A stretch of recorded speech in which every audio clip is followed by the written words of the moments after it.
Brian Powell of I Run Far here with Kilian Jornet, a week after the 2020 UTMB. Congratulations on your win. No, thank you very much. Um, you you had an exciting exciting week leading up to, or a couple weeks even leading up to this year's UTMB. Um, as strong as your summer season has been, you had a little trouble at Sierra Zinal, like with your legs, and then on Monday you got a COVID positive test. What was going through your head the week before the race, and how did you decide to finally run this year's UTMB? Yeah, it was like I think this summer I have been training very well, and the plan was going very well. And then I was seeing like 3 days before Scherzinal that my RHB was dropping, and my heart, like resting heartbeat, was like just climbing up. And I was thinking, okay, that might be from the travel and that. And I was doing like COVID test, and it was negative, but like home, like Emily and then my mother were positive. So I was thinking that yeah, I will be super lucky if I escape this one. And then like yeah, I was like I had kind of all the symptoms, which like it means that when I was resting, I didn't feel anything. But when like doing a hard effort, like it was something strange, like at Scherzinal, it was the muscles, like they weren't working very well. And then also like the breathing, it was very, very heavy and like pain in the chest. Mm-hmm. So it was like, okay, I was like, what's this? Yeah, I was worried, or like I was thinking, why this happens? And then like 2 days after, like a few days after seasonal, it's like, okay, positive. So that's why probably these feelings. And then I was thinking, okay, now it's UTMB. So what to do first? Like I isolated at that point. So that's why like I wasn't much like meeting people on that, because I was thinking, okay, first like try to not spread that, and try to be isolated. Um, and I was feeling good. Like I could go for easy runs and feel nothing, but I was worried about like pushing too hard, Mm-hmm. that feeling the chest and that like uncertainty now, and about the muscle. Like the doctor said, like probably with COVID, like what they see is that the muscle damage is much higher. So I was worried about these two things, but they say, yeah, if you don't have symptoms, and if not fever or anything, like it's not dangerous. So I was trusting them on that, and then I was in the race. Actually, it was mostly like to try to keep under a certain threshold where I knew that it was not, I didn't get affected on the lungs and all that to Yeah. push too much. So it was anyway, like 100 miles is good because you never push that hard. It's just like kind of easy running for very, very long. So it gets very hard. Yes. But the muscles, yeah, from the beginning, like it was like in the first downhill, I already felt, okay, muscles are kind of destroyed. So it will be like very painful all the way. And I need to play my strength on the uphills and take very easy all the downhills. Yeah, I mean, but on the mental side of things, there's also a toll there because it's hard to be the whole week you were deciding, you're talking to doctors, you're seeing how your body feels. What was it like going into such an important race with that uncertainty, or did you just accept it? Yeah, it's nothing that you can do about it. Like I knew, okay, I knew that I was in good shape, that it was like I knew that I was good, so that was not like concerning. And then it was more the worried about like how can I feel after like 100K or something like that. And then it was mostly okay. I just like if the doctor says it's not dangerous, and then I cannot like yeah, it's just like okay, I just go and see how I feel, and like also I think because I have been doing so many races this season, that you don't feel that okay, that's the goal of the season. It's just Mm-hmm. like another race. And I think that mentally it's very important for me, like to say okay, it's not like that I'm missing something if I cannot finish the race. Yeah. So it was just like okay, no, I'm in good shape. Normally I'm good at racing, being kind of not in perfect conditions. Like I can try to find like either on strategy or like on the way to run, ways to try to balance that. So I was a bit counting on that. Like you never can count on that, but I Yeah. was confident on like okay, I will see and probably try to mitigate these problems. and I actually entered the race super relaxed because I was like, okay, I will see. Training is done. I have this, but I cannot do anything about it. So just go and see how it Those goes. can almost be the most fun races, the ones where you can't have expectations for. You're fit, but you could just go into it and see what happens. Yeah, Uh, and then like I was feeling good. That was the thing. Like I was okay. That feels good. It feels easy. So let's go. Let's continue until it like when Jim attacked like at Arnuba. Then I was okay. Should I go or should I stay? And I was trying to go for 1 2 minutes. I started to feel there. I was like, okay, no, that was a big mistake. And then it took a long time to recover from that. So I was like thinking to quit because the muscles were destroyed. And then it was like, oh, that's very hard and it's maybe stupid. But then like Matthew motivated me yeah. to like, and then it was feeling good at the end. So Well, let's rewind a little it's bit. fun. Let's rewind a little Yeah, bit. That first 80 kilometers, like it started out with a pretty reasonable group, the sort of folks yeah. you would expect to be there at almost a reasonable pace. Like it wasn't super below course record. I assume you felt pretty good there. And what was running with Jim like for much of those first 80 kilometers?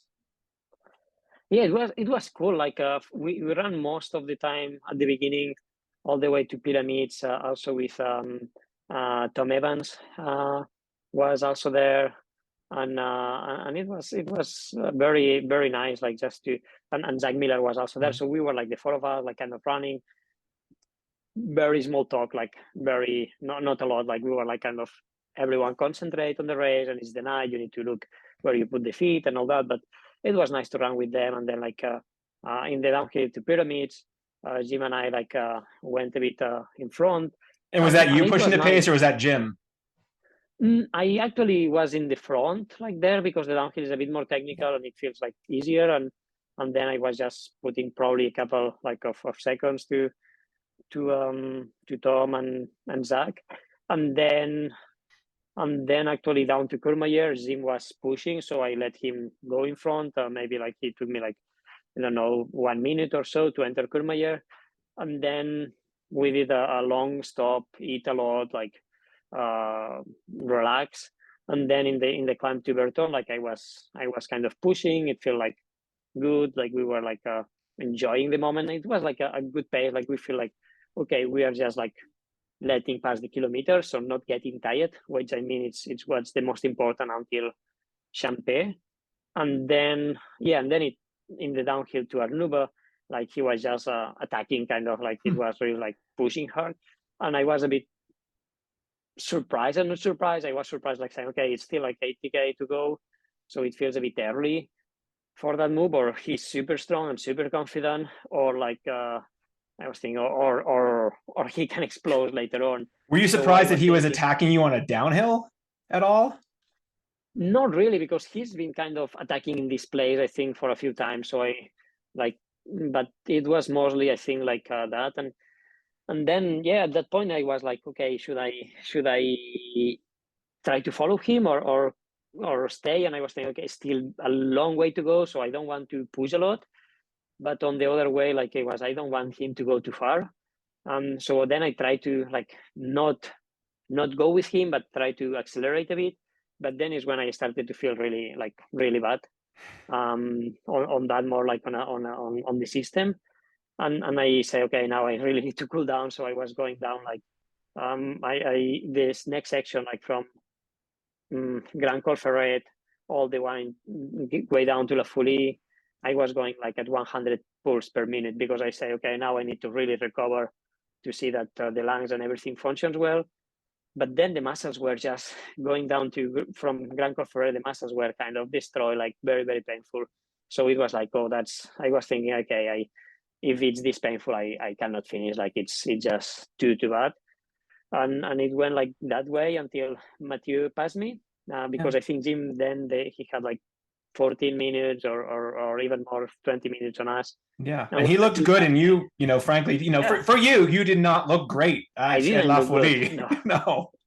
Uh, I was destroyed. Like the legs hurt so much. Yeah. and how is that? I mean, that doesn't seem common for you to even be considering a DNF, for something, you had the bee sting 1 year at UTMB. That's No. different, but Yeah, that's different. Yeah.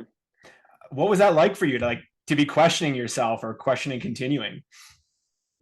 Well, like it's never like I don't know if you like lie to yourself, like say, okay, I stop, and then it's you are just like to get a bit motivation to get to the next day the station. I think it was a bit that for me. I also like to say, okay, I tell that I want to stop, but that's also like to feel like very relaxed to okay, go to the next day the station and then I push. And eventually that's what happened that when Matthew passed me, I said, okay, now I can try to run with him to Champagne and there I will see how I feel. And running with him, it was like, okay, that feels good. Like I don't feel like the chest pain anymore, like the chest heaviness anymore. And then the uphill to Champagne, it was like, okay, I go to my pace and I'm faster than him. So yeah, we are catching on gym and it feels good. So like just to get back to, I think I need I needed this long reset, like probably for Mhm. 2 hours to go very low on pulse. I'd love to And know a then little they're bit like, more about what that exchange with Mathieu was like, because it seemed like quite instrumental in your race. yeah, absolutely. Like he was passing me and I was like kind of like really jogging down. He was running very fast and he passed me and he was like, oh, Kilian, I'm so sorry. Like yeah, that I'm passing you and that you feel that bad. And I was like, come on, that's a race. You should go. Like Jim is there and like, and I'm sure that he's like struggling now. So you should go and just like do your race. Like you are going to crush it.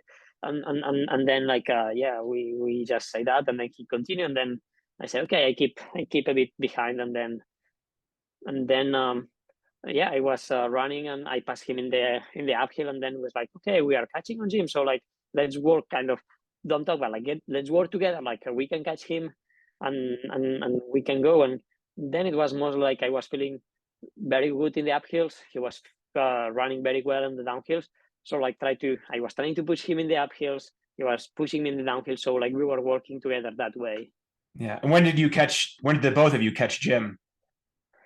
So we catch him in the way up to La Guietard. That's after Champé lag in that uphill, and yeah, he he he seemed like in a lot of pain, like in the legs, like completely out of energy, and yeah, it's hard. Like I think he's such a talented runner. I think it's just like fixing a bit like the fueling strategy and it can make such a change because like yeah it was yeah if he didn't have these kind of issues which is a big part of ultra running to like to to to manage all the energy levels like he I think he did a very good preparation and he was in very good shape but yeah it looked painful that last part yeah.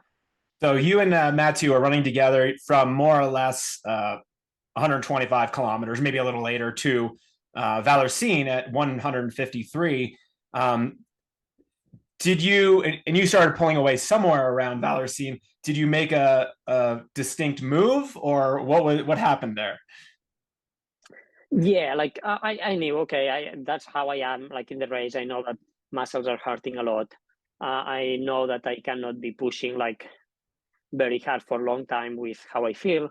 And then I was seeing like in this uphill to Champé and in the other uphill, I was feeling that I can leave Mathieu in the uphills like that felt good. And seeing how much he was able to recover in the downhill. So I was calculating a bit, okay, like I need to have like 4 minutes or whatever in the uphill to be able to beat him. So then it was like I was trying to the last climb up and down from like 3N to Valorsyn to take a lot of like to take it easy to save energy. And then when we exit Valorsyn the station, I was like, okay, now it's the moment to push. I know it's like maybe for 45 minutes to 1 hour of pushing, and then it's done. So the move needs to be here. And I was like since the beginning, like start to increment a bit the pace all the way up to Col de Monte and then all the climb to Tetovan, like try to push hard and to make a big gap and then to be able to because I knew that the downhill will be hurting a lot and I didn't want to race that downhill. So it was okay. I really need You seemed like you to make wanted a to big race push. the uphill. It was fun actually Yeah. having the side by side or going between the two cameras because not in, as you thought he was catching you, but you were like looking over your shoulder, like, okay, do I have probably thinking, do I have 300 meters? Do I have 400 meters? Like, was And it's that? so hard because it's so many spectators that you don't really know, like if it's like him or another people. So you are all the time like, okay, try to calculate, like, okay, he's like there maybe 30 seconds, 2 minutes, 3 minutes. So yeah. So you did build a lead on him out on that climb out of Valersine. Was there any point in those last 20 kilometers where you were more or less confident that you had the win, or what did you were you even like thinking of Mathieu at La Floria with a couple kilometers to go? Um, like in the climb, like at the beginning, I didn't know how far he was, but when I think at the point, like in Tetoban and all the way to La Flégère, the lead, I think it was around the 8 minutes. So then I was like pretty confident, like if nothing happens, like normally it's pretty secure.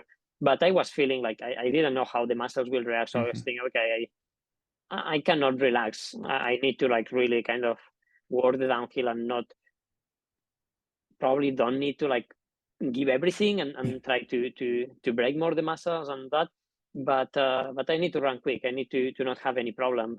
And I knew that he was going to just go for it. And he did like the last kilometers he did were amazing. Yeah. Did you so you broke both the course record with Pyramids Calcaires and the sort of overall record before they added that to the course. Are you, what are your thoughts on running such an amazing time? Well, conditions were very good. Like first of all, like night was just perfect. Like it was dry. It was like not cold, not super hot. So like that's a big part of it. And then like it was a good field. Like in the start, like you see, it's like a lot of fast guys. So the pace was not crazy but fast. And then I think fighting with Mathieu, like we were like pushing each other. So I think in these long races, like when records happen, is because all these like conditions, good field. Um, yeah, is nothing that I think before the race or like Yeah. during the race. Even like it's you want to do a good position, you want to win the race, and then if you break the record or that, like it's a plus. But I think it's It's similar very to difficult too. it's similar like you're thinking at setting a 9 minute record at Zagama this year. It was conditions, Yeah, it was conditions. Yeah, yeah.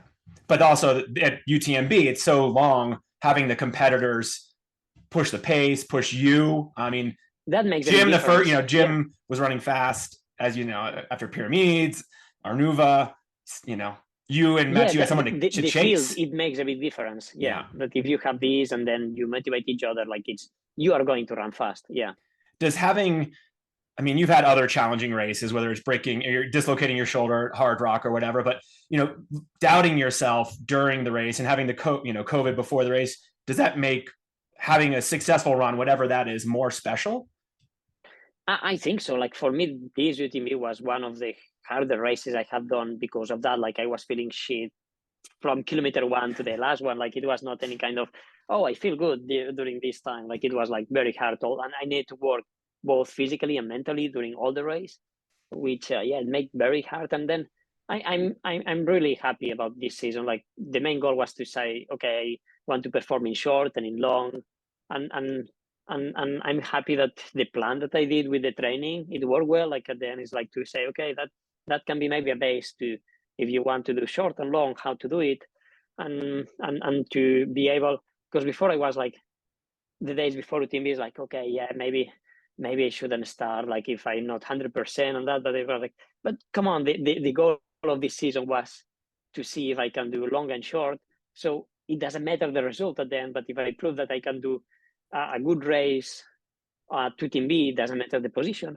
Yeah. That would be the goal of the season, is to see, okay, yeah, it was possible to come back from like Sergi now to UTMB and do a good race. And that could be third position in a good time. Yeah, or five or whatever. Yeah. But that was the goal, and that's why I'm most proud this season. Yeah. I think you've proven your hypothesis there. You can train for both long and short races and have success. It very much seems like you're a student of the sport, of all sport, athletic sports. The history, technique, the science of training. But what have you studied or learned about like the mental aspect and strategy, both in yourself and externally? Is that something you've, researched and thought about? Yeah, it's super interesting. And like, let's see UTMB. Like, I was at after La Fouille, I was thinking, okay, my mind was like, okay, that's like, it's horrible. I'm feeling so bad, and it was like all negative thoughts. Like, I want to stop, I will stop, and it's just like negative thoughts all the time. Like, you are alimenting that, so you are slowing down because you are not fighting anymore. And then how like a small thing, like, okay, just like when Matthew passed, like, okay, I try to keep with him, just how this can change. And it's like, okay, I'm in race mode again, and like I'm pushing hard. And that's so interesting how like yeah, the inertia of the thoughts can drive you to one place or another. And how can we change that? And I think that's very interesting to use on races, like to be able to calm yourself, or to be able to fire yourself. Yeah.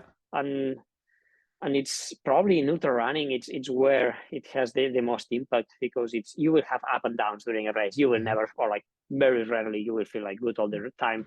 But how to be able to know that, okay, I'm in a low moment, but that don't means that I will be in a high moment after.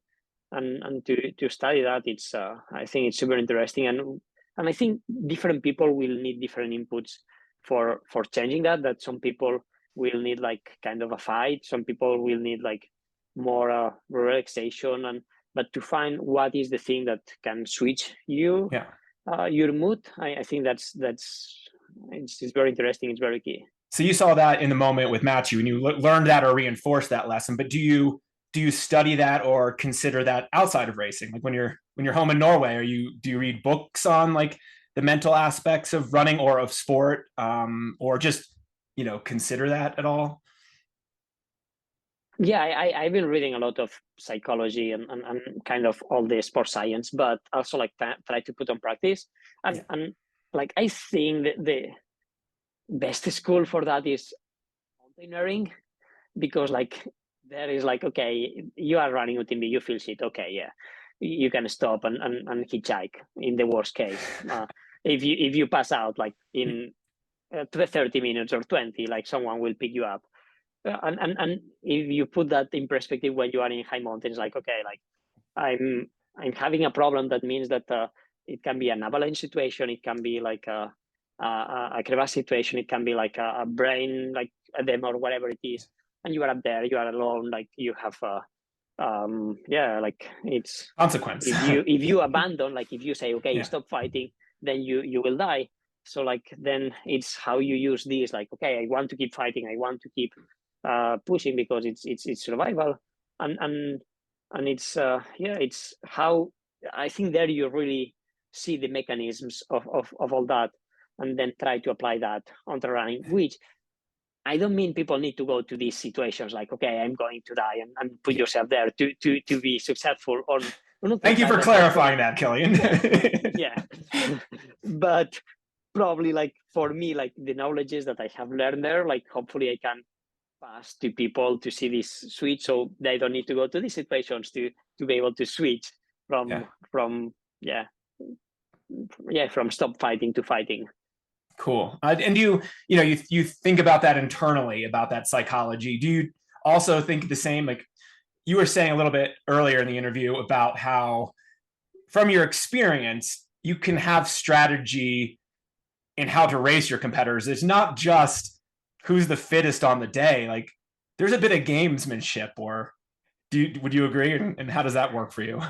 Yeah, yeah, like competition is like try to finish first, not the end of the, like it's a game on that.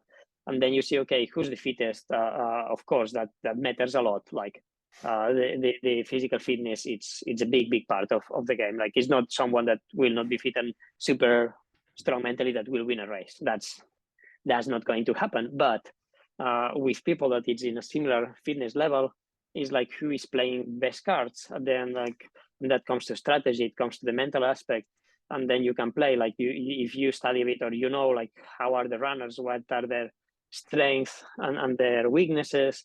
If and both like physically, like on technically, like with Mathieu, I haven't run with him before, so I was in these 3 uphills in these 3 last uphills, I was saying, okay, I want to study a bit him. So like seeing the uphills, if I push, like how he's going in the downhills, how he's going mentally, how he's doing it. Yeah. And I say, okay, I know he was very strong mentally, he was very strong in the downhill. So I need to play the card in the uphill. With Jim, I knew him a bit more. So I knew that, okay, if he goes like, I don't want to take this as a pressure or something. I want to let him go and see how he's going. I know that I can finish a stronger race. So not to play this, like if he was accelerating like for taking like 30 seconds in a downhill, it's like, okay, I don't want to enter here. So to know the other runners, to know what are your strengths, what are your weaknesses, and play with all that. That's part of the game. And do you play with yourself? I mean, you're observing Matt too. Do you ever change what you're doing so that the other athletes perceive you differently, whether that's lowering your heart rate while you're making a move past them, or just waiting there and looking at a flower and taking a picture so they catch up to you? I mean, like, do you ever play that sort of game? Yeah. Not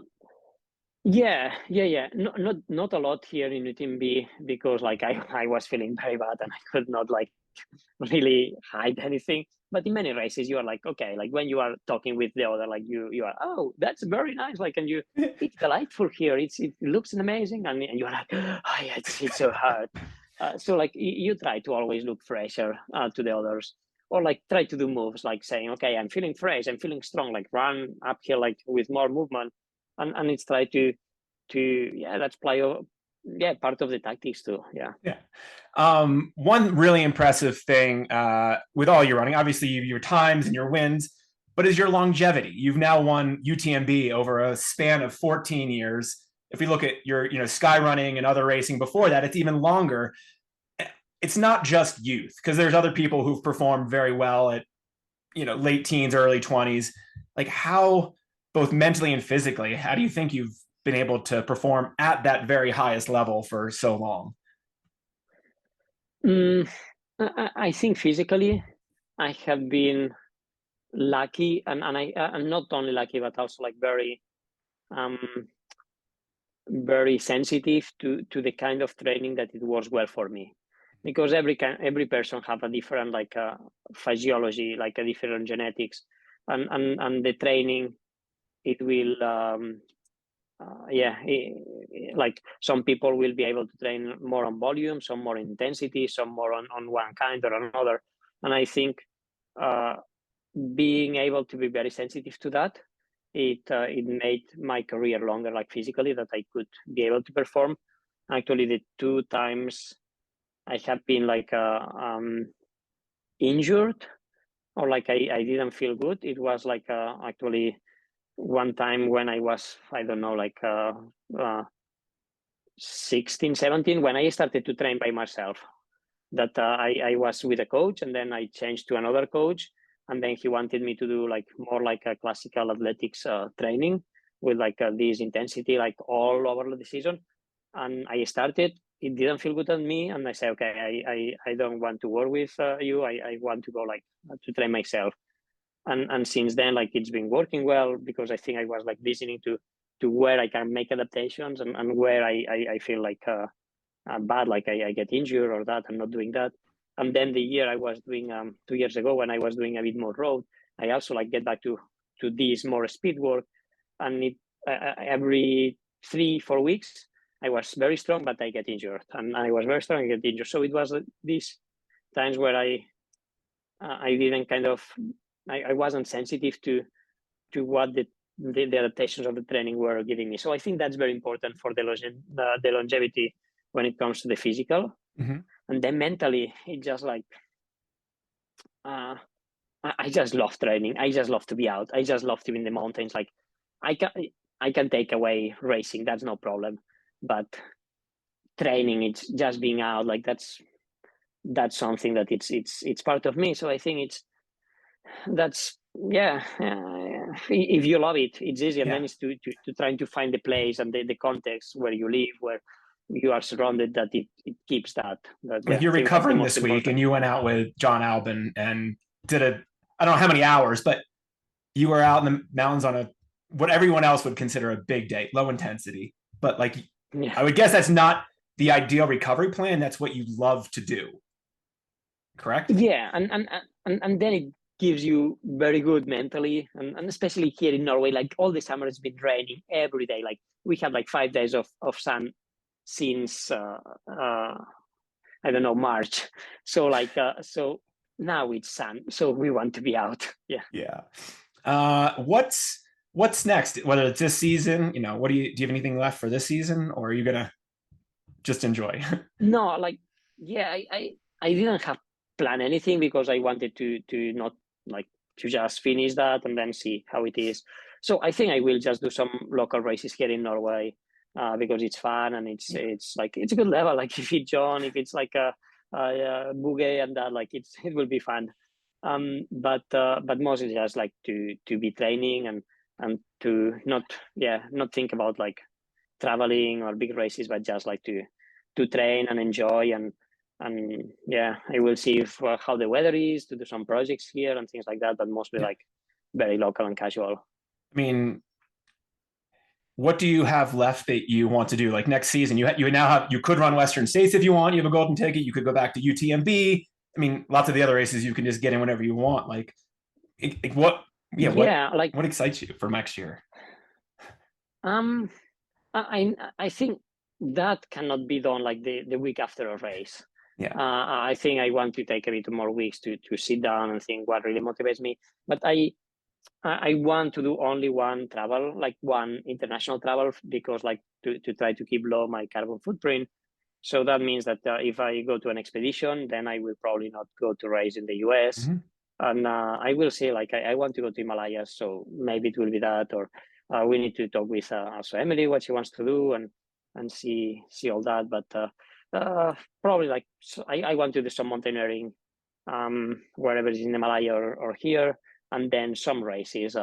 Not a lot of races, say maybe like one, two. But it could be a Zagama. So when you say international travel, you mean like intercontinental. If you're Yeah, going intercontinental. to, So yeah, maybe one or two races in Europe, and then like maybe one expedition or one race intercontinental. Yeah. yeah. Well, congratulations on your great race at UTMB, your great season, and best of luck next year. No, thank you very much.